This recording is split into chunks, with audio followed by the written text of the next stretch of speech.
serving in the army.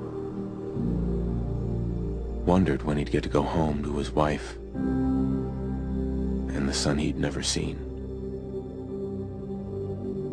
He got his wish when the U.S. ended World War II by dropping atomic bombs on Hiroshima and Nagasaki. The world awaited Armageddon. Instead, something miraculous happened. We began to use atomic energy not as a weapon, but as a powered, limitless source of power, portable computers, people. But then, in the 21st century, people awoke from the American dream. Years of consumption led to shortages of every major resource. We stand on the brink of total war. And I am afraid. For myself, for my wife, for my infant son. Because if my time in the army taught me one thing,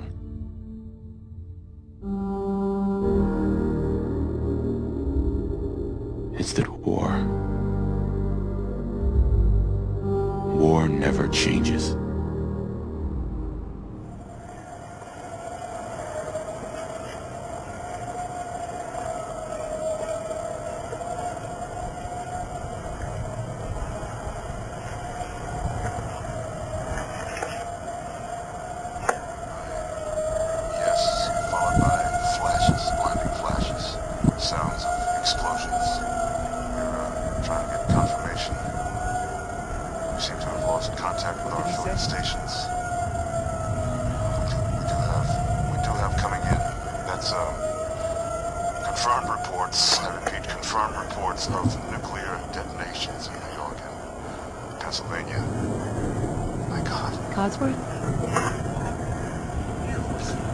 We need to get to the vault.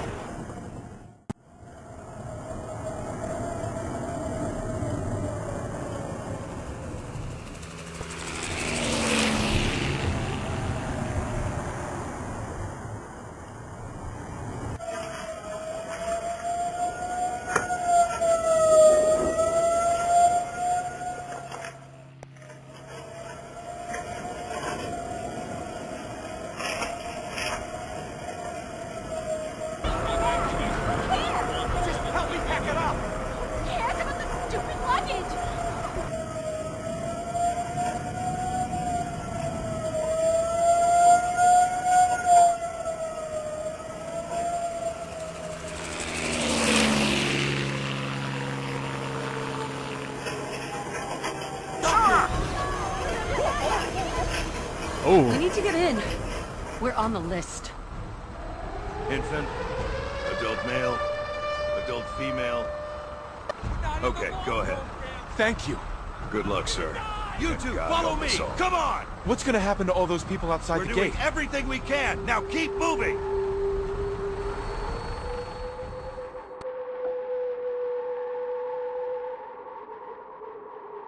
The center!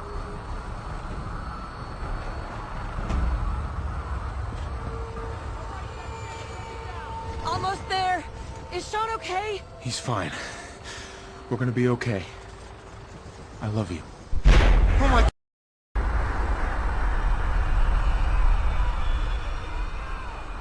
Hold on! Can't this thing move faster?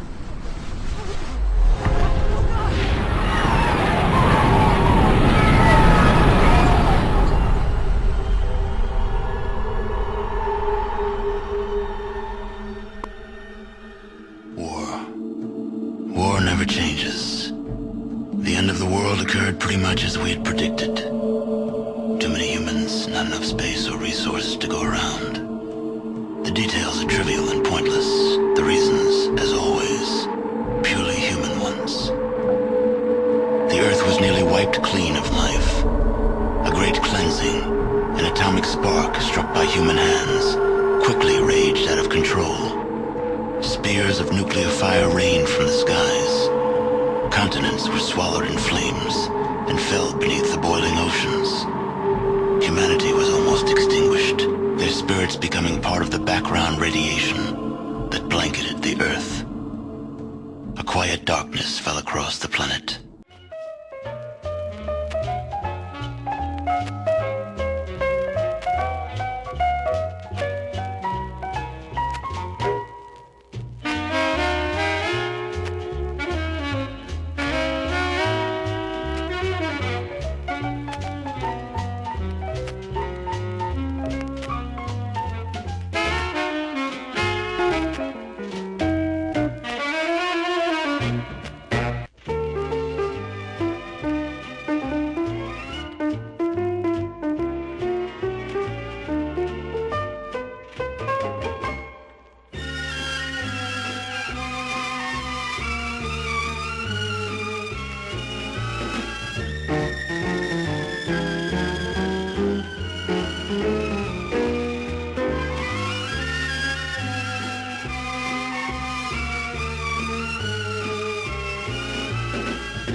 War. War never changes. Since the dawn of humankind, when our ancestors first discovered the killing power of rock and bone, blood has been spilled in the name of everything from God to justice to simple psychotic rage.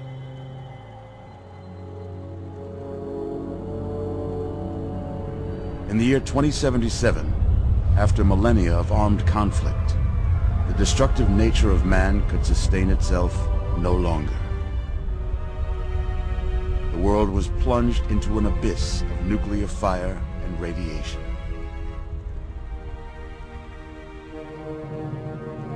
But it was not, as some had predicted, the end of the world.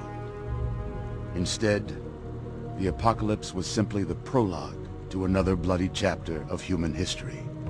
For man had succeeded in destroying the world, but war never changes.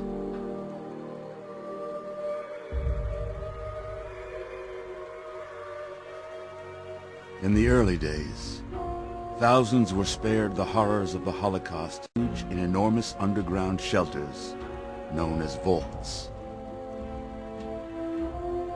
But when they emerged, they had only the hell of the wastes to greet them.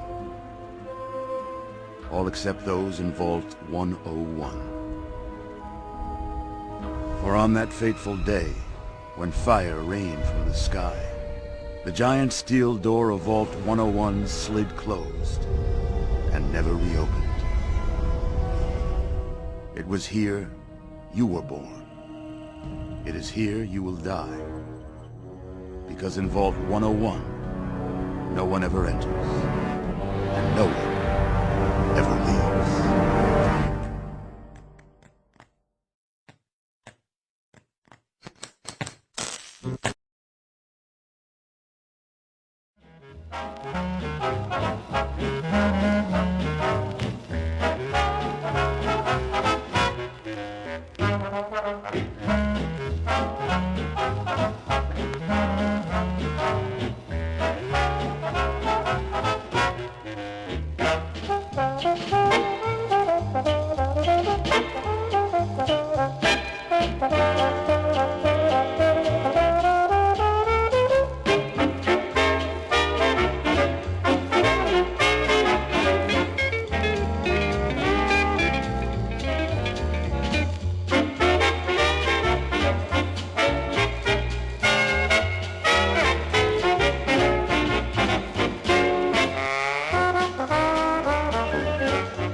This is basic civil defense information from the Department of Defense, Office of Civil Defense, Washington. There's one easy, sensible thing your family should do to prepare for a possible time of emergency. Set aside a few simple, basic supplies you'll need to take to the public fallout shelter. Supplies to help keep you and your family alive and well in event of enemy attack. For instance, any special medicines or diet foods required by members of the family, insulin, heart tablets, baby food, and other infant supplies, blankets, a battery-powered radio, a flashlight, extra batteries. And if the nearest public shelter hasn't been stocked yet with emergency rations and supplies, you'll need to take as much food and water as you can carry. Emergency supplies are needed for a private home shelter, too. Lay in enough food, canned or packaged and preferably pre-cooked, for 2 weeks, plus enough drinking water in tightly kept containers or jars to give each person at least a quart a day or more. For help in making up a list of needed supplies, consult your local Civil Defense office.